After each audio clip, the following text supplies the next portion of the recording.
കുന്നംകുളം തൃശൂർ സംസ്ഥാന പാതയിൽ കേച്ചേരിക്ക് സമീപം ലോറിയും മിനി പിക്കപ്പ് വാനും കൂട്ടിയിടിച്ച് 7 പേർക്ക് പരിക്കേറ്റു. വെള്ളിയാഴ്ച രാവിലെ 7 മണിയോടെയായിരുന്നു അപകടം. ശക്തമായ മഴയും പ്രതികൂല കാലാവസ്ഥയും രക്ഷാപ്രവർത്തനത്തിന് വെല്ലുവിളിയായെങ്കിലും അഗ്നിരക്ഷാസേനയും നാട്ടുകാരും ചേർന്ന് നടത്തിയ ഇടപെടലിലൂടെ വാഹനത്തിൽ കുടുങ്ങിയവരെ പുറത്തെടുക്കുകയായിരുന്നു.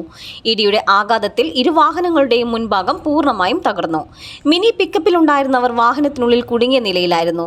വിവരമറിഞ്ഞെത്തിയ കുന്നംകുളത്തെ അഗ്നിരക്ഷാസേന ഏറെ നേരം പരിശ്രമിച്ച് വാഹനം വെട്ടിപ്പൊളിച്ചാണ് കുടുങ്ങിയവരെ പുറത്തെടുത്തത്. പരിക്കേറ്റ 7 പേരെയും ഉടനെ തന്നെ തൃശൂരിലെയും കുന്നംകുളത്തെയും വിവിധ ആശുപത്രികളിലേക്ക് മാറ്റി.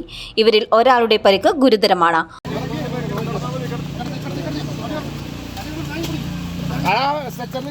അപകടത്തെ തുടർന്ന് സംസ്ഥാന പാതയിൽ ഗതാഗതം തടസ്സപ്പെട്ടു.